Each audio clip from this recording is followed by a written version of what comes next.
इस deep dive में हमारा फोकस एकदम क्लियर है। एग्जाम बहुत पास आ गए हैं, चाहे वो यूपीएससी हो या स्टेट पीसीएस। हाँ बिल्कुल। और यूपी वाइल्ड लाइफ जीके एक ऐसा टॉपिक है जहां से सवाल बनते ही बनते हैं। मुझे बिना किसी कंफ्यूजन के ये सारे फैक्ट्स याद करने हैं। इन्फॉर्मेशन बहुत सारी है, तो क्या हम आज सिर्फ और सिर्फ इन सोर्स डॉक्यूमेंट्स यानी अपनी इन स्लाइड्स पर फोकस कर सकते हैं? एकदम सही अप्रोच है। एग्जाम के टाइम पर फोकस बहुत जरूरी होता है। हम किसी भी बाहरी इंफॉर्मेशन की तरफ नहीं जाएंगे आज। सही रहेगा। जो इन स्लाइड्स में लिखा है हम बस उसी को अच्छे से समझेंगे ताकि एग्जैक्ट जानकारी मिले और एक सॉलिड रिवीजन हो जाए। मैं बिल्कुल यही चाहता था। तो चलो सबसे पहले इस डीप डाइव की शुरुआत करते हैं और अपनी पहली स्लाइड देखते हैं। हाँ प्लीज। अगर हम इस स्लाइड के विजुअल को देखें तो स्क्रीन के बीच में यूपी का एक बड़ा सा मैप दिखाया गया है। ओके। इसके आसपास 4 अलग-अलग टेक्स्ट बॉक्स बने हैं और एकदम नीचे एक एमसीक्यू बॉक्स दिया गया है। दिख रहा है।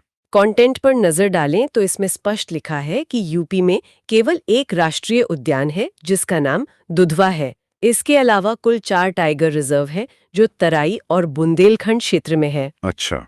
फिर बताया गया है कि यहाँ विशाल जैव विविधता है जिसमें 24 से ज्यादा वन्यजीव अभयारण्य शामिल है। और चौथे बॉक्स में 2 अंतर्राष्ट्रीय रामसर स्थल का भी जिक्र है जो आर्द्र भूमि संरक्षण के लिए है। यहाँ मुझे एक डाउट है, ये रामसर स्थल मुख्य रूप से किस लिए हैं?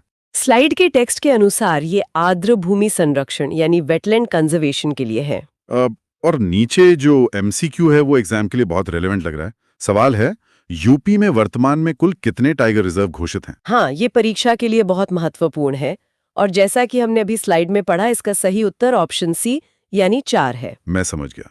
तो संक्षेप में ये पहली स्लाइड यूपी की जैव विविधता का एक बहुत ही शानदार ओवरव्यू देती है। चलो अब अगली स्लाइड देखते हैं। देखते हैं। इस दूसरी स्लाइड के विजुअल में मैप पर लखीमपुर खेरी के ऊपर एक लोकेशन पिन बनी हुई है और साथ में कुछ फैक्ट्स लिखे हैं। हाँ, पिन दिख रही है। कंटेंट की बात करें तो प्रदेश का एकमात्र राष्ट्रीय उद्यान दुधवा नेशनल पार्क है जिसकी स्थापना 1977 में हुई थी। इसका स्थान लखीमपुर खेरी है जो भारत नेपाल सीमा पर है। राइट। और इसके प्रमुख जीव बंगाल टाइगर और एक सींग वाला गैंडा है। मेरा डाउट इसके लोकेशन को लेकर है। ये किस अंतर्राष्ट्रीय सीमा पर है? स्लाइड के डेटा में स्पष्ट रूप से लिखा है कि ये भारत नेपाल सीमा पर स्थित है। एग्जाम अलर्ट के तौर पर नीचे एक एमसीक्यू भी दिया है। यूपी का एकमात्र राष्ट्रीय उद्यान किस जिले में है? बिल्कुल, और इस स्लाइड के आधार पर इसका सही जवाब ऑप्शन सी लखीमपुर खेरी है। नोटेड। दुधवा का राज्य का इकलौता नेशनल पार्क होना इसकी अहमियत बहुत बढ़ा देता है एग्जाम पर्सपेक्टिव से। चलो अब नेक्स्ट स्लाइड पर आते हैं। ओके। इस तीसरी स्लाइड के विजुअल में मैप पर 4 अलग-अलग जगहों पर ग्रीन पिन्स मार्क किए गए हैं। ये पिन्स चारों टाइगर रिजर्व्स को दर्शाते हैं। अच्छा। इनके नाम और स्थान इस प्रकार हैं। दुधवा टाइगर रिजर्व लखीमपुर खेरी और बहराइच में है। पीलीभीत टाइगर रिजर्व पीलीभीत और शाहजहांपुर में है। Okay. Amangarh tiger reserve Bijnor में है और आखिरी रानीपुर टाइगर रिजर्व चित्रकूट में है। मुझे यहाँ एक कंफ्यूजन है। ये पीलीभीत टाइगर रिजर्व किन किन जिलों में फैला हुआ है? इस स्लाइड में दिए गए टेक्स्ट के अनुसार ये पीलीभीत और शाहजहांपुर जिलों में फैला है। और नीचे का एमसीक्यू काफी ट्रिकी लग रहा है। इनमें से कौन सा यूपी का टाइगर रिजर्व नहीं है? ऑप्शंस में अमनगढ़, रानीपुर, चंद्रप्रभा और पीलीभीत हैं। इस स्लाइड में हमने जो 4 नाम पढ़े हैं उनमें चंद्रप्रभा नहीं है, इसलिए सही उत्तर ऑप्शन सी चंद्रप्रभा होगा। क्लियर है? एग्जाम के लिए इन चारों टाइगर रिजर्व्स के नाम और उनके जिले एकदम कंठस्थ होने चाहिए। चलो अब अगली स्लाइड देखते हैं। अगली स्लाइड पीलीभीत के बारे में लग रही है। हाँ, विजुअल में मैप पर पीलीभीत के ऊपर एक पिन है और यहाँ TX2 पुरस्कार का खास जिक्र है। TX2? हाँ, कंटेंट देखें तो पीलीभीत टाइगर रिजर्व की घोषणा वर्ष 2008 में हुई थी और ये भारत का 45वां रिजर्व है। इसका उद्गम स्थल गोमती नदी का जलग्रहण क्षेत्र है। अच्छा। इसकी सीमा पर शारदा सागर बांध स्थित है और सबसे बड़ी बात, साल 2020 में बाघों की संख्या दुगनी करने पर इसे TX2 अंतर्राष्ट्रीय पुरस्कार मिला है। और ये मेरा एक डाउट है यहाँ, ये रिजर्व किस नदी का जलग्रहण क्षेत्र है? स्लाइड में साफ लिखा है कि ये गोमती नदी का जलग्रहण क्षेत्र है। और एमसीक्यू में पूछा गया है किस रिजर्व ने बाघों की संख्या दोगुनी करने के लिए TX2 पुरस्कार जीता है? इस स्लाइड की जानकारी के अनुसार सही उत्तर ऑप्शन बी पीलीभीत है। ये वैश्विक सम्मान वाला फैक्ट तो बहुत इंपॉर्टेंट है एग्जाम के लिए। बाघ संरक्षण की दिशा में बाघों की संख्या दोगुनी करना सच में एक बहुत बड़ी उपलब्धि है। चलो अब अगली स्लाइड की तरफ बढ़ते हैं। जी। इस स्लाइड के विजुअल में बिजनौर जिले पर एक लोकेशन पिन दिखाई गई है। कंटेंट के अनुसार इसका स्थान बिजनौर है। ओके। इसका सामरिक महत्व ये है कि ये उत्तराखंड के जिम कॉर्बेट राष्ट्रीय उद्यान का बफर क्षेत्र है और इसका मुख्य उद्देश्य बाघों और हाथियों के लिए एक सुरक्षित गलियारा प्रदान करना है। इस रिजर्व का मुख्य उद्देश्य क्या बताया गया इसमें? स्लाइड में लिखा है कि इसका मुख्य उद्देश्य बाघों और हाथियों के लिए सुरक्षित गलियारा या कॉरिडोर बनाना है। नीचे एमसीक्यू पर भी ध्यान देते हैं। अमनगर टाइगर रिजर्व किस प्रसिद्ध उद्यान का बफर क्षेत्र है? हाँ, ये एक बहुत जरूरी सवाल है। इसका सही उत्तर ऑप्शन सी जिम कॉर्बेट है। बफर जोन का कॉन्सेप्ट काफी इंटरेस्टिंग लग रहा है। बिल्कुल। बफर जोन्स वन्यजीवों की सुरक्षा और उनके मूवमेंट के लिए बहुत महत्वपूर्ण होते हैं। एग्जाम में ऐसे सामरिक महत्व वाले सवाल अक्सर आते हैं। चलो अब अगली स्लाइड देखते हैं। ठीक है। इस स्लाइड में विजुअल के तौर पर मैप में नीचे बुंदेलखंड क्षेत्र यानी चित्रकूट पर एक पिन है। यहाँ के कंटेंट के मुताबिक इस रिजर्व का स्थान चित्रकूट है। हाँ, इसका दर्जा यूपी का चौथा और भारत का 53वां टाइगर रिजर्व है। कनेक्टिविटी की बात करें तो ये मध्य प्रदेश के पन्ना टाइगर रिजर्व के लिए एक महत्वपूर्ण गलियारा है। ये डाउट है, ये यूपी का कौन से नंबर का रिजर्व है? स्लाइड में स्पष्ट लिखा है कि ये यूपी का चौथा टाइगर रिजर्व है। और नीचे एमसीक्यू दिया है, बुंदेलखंड क्षेत्र में स्थित एकमात्र टाइगर रिजर्व कौन सा है? इस स्लाइड के अनुसार इसका सही उत्तर ऑप्शन सी रानीपुर है। रानीपुर और पन्ना की कनेक्टिविटी याद रखने वाली बात है सच में। हाँ, रानीपुर की मध्य प्रदेश के साथ यह कनेक्टिविटी इसे एक महत्वपूर्ण जंक्शन बनाती है। अब हम अगली स्लाइड पर चलते हैं। चलते हैं। विजुअल की बात करें तो इस मैप पर 3 पिन्स हैं जो सबसे पहले, सबसे बड़े और सबसे छोटे अभयारण्य को दर्शाती हैं। ओके। कंटेंट देखें तो प्रदेश का पहला वन्यजीव अभयारण्य चंद्रप्रभा है जो चांदौली में है। प्रदेश का सबसे बड़ा हस्तिनापुर है जिसका क्षेत्रफल 2073 वर्ग किलोमीटर है। बाप रे, काफी बड़ा है। और सबसे छोटा महावीर स्वामी अभयारण्य है जो ललितपुर में है। एक छोटा सा डाउट, हस्तिनापुर अभयारण्य का क्षेत्रफल कितना है? स्लाइड के डेटा के अनुसार इसका क्षेत्रफल 2073 वर्ग किलोमीटर है। एग्जाम के लिए ये एमसीक्यू देखते हैं। क्षेत्रफल की दृष्टि से सबसे छोटा वन्य जीव अभयारण्य कौन सा है? जैसा हमने अभी देखा, सही उत्तर ऑप्शन बी महावीर स्वामी है। पहला, सबसे बड़ा और सबसे छोटा, ये तीनों फैक्ट्स काफी इंपॉर्टेंट हैं। सही कहा। साइज के आधार पर इन तीनों फैक्ट्स का ये क्विक रिकैप एग्जाम में बहुत काम आएगा। चलो अब अगली स्लाइड देखते हैं। ओके। इस स्लाइड में चंदौली जिले की तरफ पिन है और जलप्रपातों यानी वाटरफॉल्स का जिक्र किया गया है। यहाँ लिखा है कि इसकी स्थापना 1957 में हुई थी, जो इसे सबसे पुराना बनाता है। अच्छा। इसका एक ऐतिहासिक प्रयोग भी बताया गया है कि 1958 में यहाँ गिर से एशियन शेरों का पुनर्वास प्रयास किया गया था। भौगोलिक आकर्षण के तौर पर यहाँ राजदारी और देवदारी झरने हैं और ये विंध्याचल पर्वतमाला में स्थित है। मेरा डाउट उस ऐतिहासिक प्रयास को लेकर है।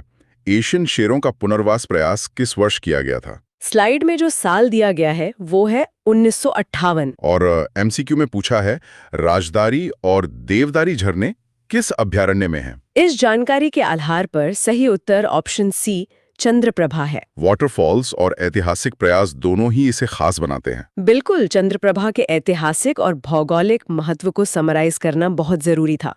चलो अब अगली स्लाइड देखते हैं। नेक्स्ट क्या है? इस स्लाइड के विजुअल में मैप पर 3 अलग-अलग पिन्स हैं जो नदियों और सीमाओं को दर्शाती हैं। कंटेंट में 2 मुख्य जगहें हैं। ओके। पहला है कतारनिया घाट जो बहरच में गिरवा नदी पर स्थित है। यहाँ घड़ियाल और गंगे डॉल्फिन का संरक्षण होता है। हाँ। दूसरा है राष्ट्रीय चंबल जो आगरा इटावा में है। ये यूपी, एमपी और राजस्थान का एक त्रिराज्य क्षेत्र है जहाँ चंबल नदी घाटी में संकट पन्ना घड़ियाल संरक्षण किया जाता है। कतरनिया घाट किस नदी पर स्थित है? स्लाइड के अनुसार कतारनिया घाट गिरवा नदी पर स्थित है। एमसीक्यू है, कौन सा अभयारण्य यूपी, एमपी और राजस्थान की सीमाओं में फैला है? यहाँ सही उत्तर ऑप्शन सी राष्ट्रीय चंबल है। 3 राज्यों की सीमा वाला फैक्ट बहुत काम का लग रहा है। हाँ, ये नदी आधारित संरक्षण और त्रिराज्य सीमा का फैक्ट एग्जाम में बहुत बार पूछा जाता है। चलो अब अगली स्लाइड देखते हैं। ठीक है। इस स्लाइड के मैप पर उन्नाव, कन्नौज और एटा पर 3 पिन्स हैं। ये पक्षी विहारों के बारे में है। अच्छा। कंटेंट के अनुसार प्रदेश का पहला पक्षी विहार नवाबगंज है, जिसकी स्थापना 1984 में हुई थी। प्रदेश का सबसे बड़ा पक्षी विहार लख बहोसी है, जो कन्नौज में है। Okay. Wishing for your dream home? Transform your space hassle-free. Get a quick online loan of up to 10 lakh rupees. Enjoy an online process with quick disbursal and repay with easy, flexible EMIs. Download the app now.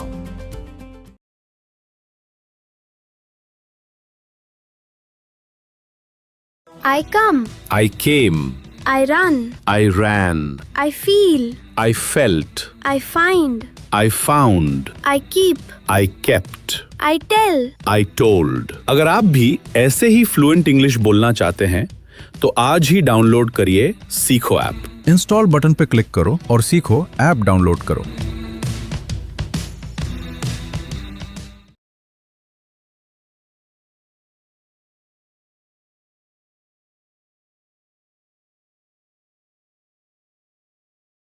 Okay.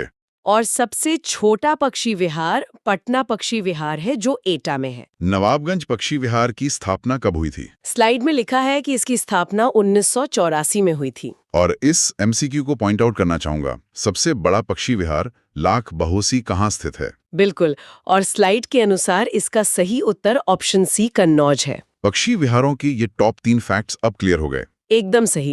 पहला, सबसे बड़ा और सबसे छोटा, ये पक्षी विहारों के top facts है। अब नेक्स्ट स्लाइड देखते हैं।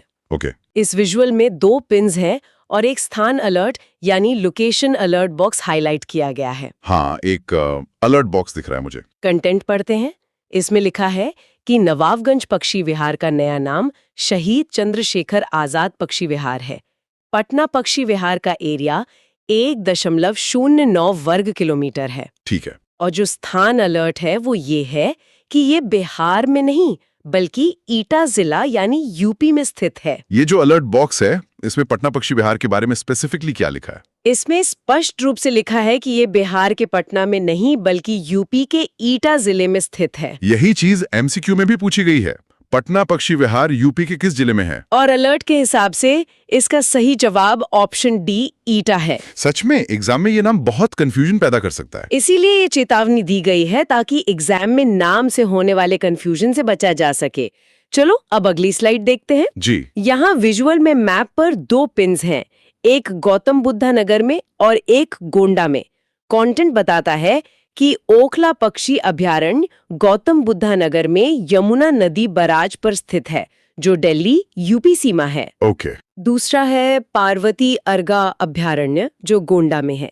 इसका भौगोलिक स्वरूप बताया गया है कि ये 2 गोखुर झीलों यानी ऑक्सबो लेक्स कहते हैं, उनसे निर्मित है। ये पार्वती अर्गा अभयारण्य का भौगोलिक स्वरूप कैसा है? स्लाइड के अनुसार ये 2 गोखुर झीलों यानी ऑक्सबो लेक से निर्मित है। ये एमसीक्यू है। पार्वती अर्गा पक्षी अभयारण्य किस जिले में स्थित है? सही जवाब होगा ऑप्शन ए गोंडा। नदियों के बराज और झीलों से बने इन अभयारण्यों का फॉर्मेशन काफी अलग और इंटरेस्टिंग है। बिल्कुल, भौगोलिक संरचना पर आधारित ऐसे सवाल अक्सर एग्जाम्स में आते हैं।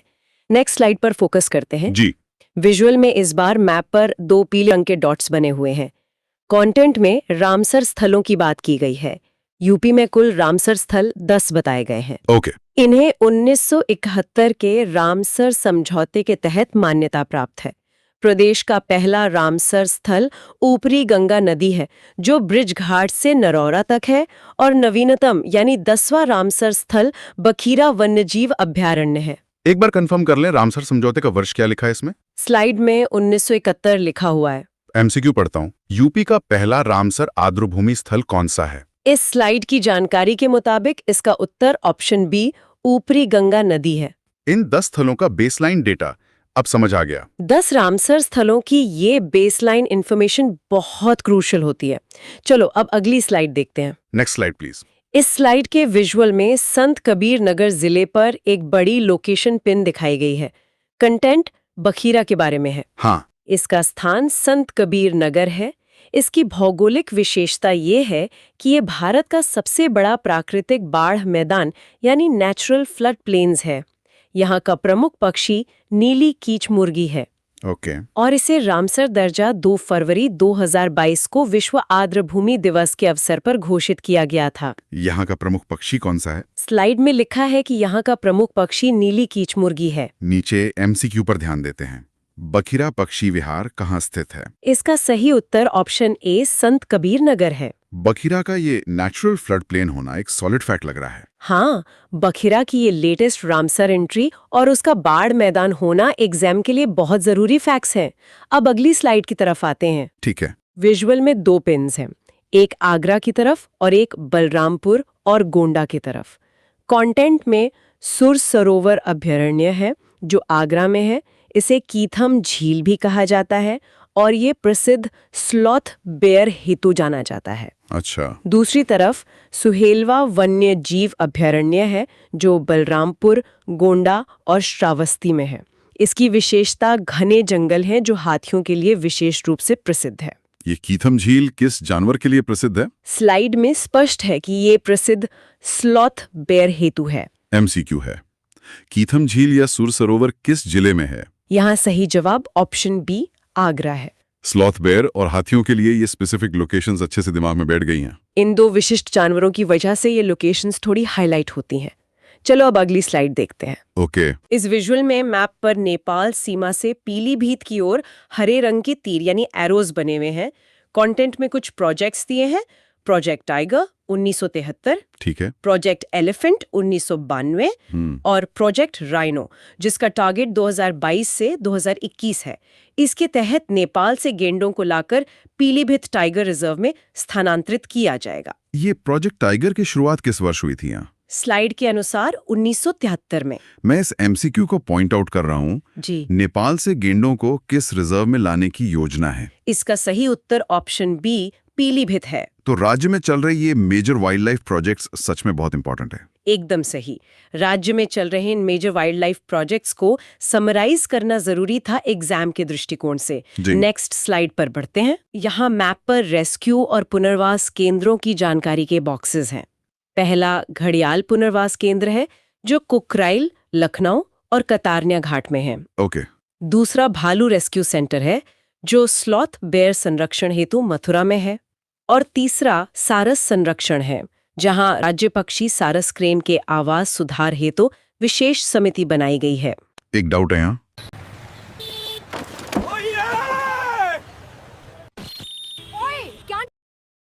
डाउट है यहाँ, घड़ियाल पुनर्वास केंद्र कहाँ है?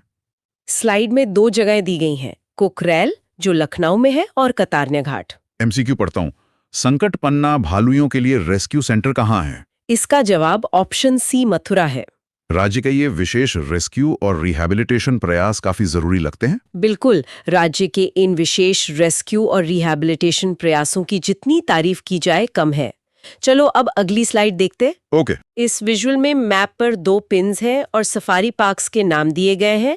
कंटेंट बताता है कि शेर एवं हाथी सफारी इटावा लायन सफारी में है। ठीक। देश का पहला night safari park greater Noida में है और देश का पहला डॉल्फिन सूचना केंद्र चंबल नदी घाटी में स्थित है। ये देश का पहला डॉल्फिन सूचना केंद्र कहाँ है? स्लाइड में साफ लिखा है कि ये चंबल नदी घाटी में है। और ये एमसीक्यू बहुत इंपॉर्टेंट लग रहा है। भारत का पहला नाइट सफारी पार्क यूपी में कहाँ है? हाँ, इसका सही उत्तर ऑप्शन सी ग्रेटर नोएडा है। टूरिज्म और अवेयरनेस के लिए ये सभी बहुत बढ़िया पहल है। पर्यटन और वाइल्ड लाइफ अवेयरनेस के इन पहले प्रयासों की ये समरी बहुत काम की है। अब हम सेकंड लास्ट स्लाइड पर आ गए हैं। चलिए देखते हैं इसमें क्या है। विजुअल में मैप पर 2 पिन्स हैं और नीचे वन विभाग की स्थापना का फैक्ट दिया गया है। कंटेंट में कछुआ वन्यजीव अभयारण्य है जो वाराणसी में है। यहाँ गंगा में कछुओं और डॉल्फिन के लिए संरक्षण है। हाँ। फिर सुरहाताल पक्षी विहार है जो बलिया में है और ये एक प्रसिद्ध रामसर वेटलैंड है। नीचे लिखा है कि वन विभाग की स्थापना यूपी में 1855 में हुई थी।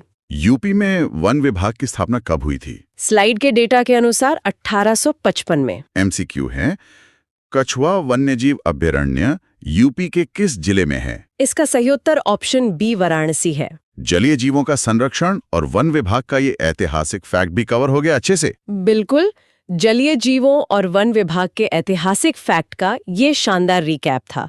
चलो अब आज के डीप डाइव की आखिरी स्लाइड देखते हैं। आखिरी स्लाइड, परफेक्ट। इस आखिरी विजुअल में मैप के चारों ओर 6 अलग-अलग समरी बॉक्सेस बने हुए हैं। कंटेंट पढ़ते हैं। एकमात्र राष्ट्रीय उद्यान दुधवा, ओके, सबसे बड़ा वन्य जीव हस्तिनापुर, सबसे छोटा वन्य जीव महावीर स्वामी, सबसे बड़ा पक्षी विहार लाख बहोसी, सबसे छोटा पक्षी विहार पटना ईटा, कुल रामसर स्थल 11। अरे एक सेकंड, एक बड़ा डाउट है यहाँ। पिछली एक स्लाइड में तो कुल रामसर स्थल 10 लिखे थे, पर यहाँ इस बॉक्स में 11 क्यों लिखा है? हाँ, लेकिन हमारा आज का नियम क्या था? हम सिर्फ वही याद रखेंगे जो इस स्लाइड पर लिखा है, और यहाँ इस आखिरी स्लाइड पर स्पष्ट रूप से कुल रामसर स्थल 11 लिखा है। ठीक है, जो सोर्स की आखिरी समरी में है वही फाइनल मानेंगे तब तो। और आखिरी एमसीक्यू पढ़ता हूँ। नवाबगंज पक्षी विहार उन्नाव का नया नाम क्या रखा गया है? इसका सही उत्तर ऑप्शन बी, शहीद चंद्रशेखर आजाद पक्षी विहार है। ये क्विक रिवीजन स्लाइड सच में बहुत काम की थी, पूरी चीजों को रैप अप करने के लिए। सच में ये पूरे यूपी वाइल्ड लाइफ जीके का एक क्विक रिवीजन है, और इसका एग्जाम ओरिएंटेड महत्व बहुत ज्यादा है। मुझे तो लगता है कि बिना किसी एक्स्ट्रा इन्फॉर्मेशन के सिर्फ टू द पॉइंट पढ़ने से मेरा कॉन्फिडेंस काफी बढ़ गया है। एग्जाम के लिए ये सारे फैक्ट्स इस डीप डाइव में बहुत सॉलिड तरीके से कवर हो गए।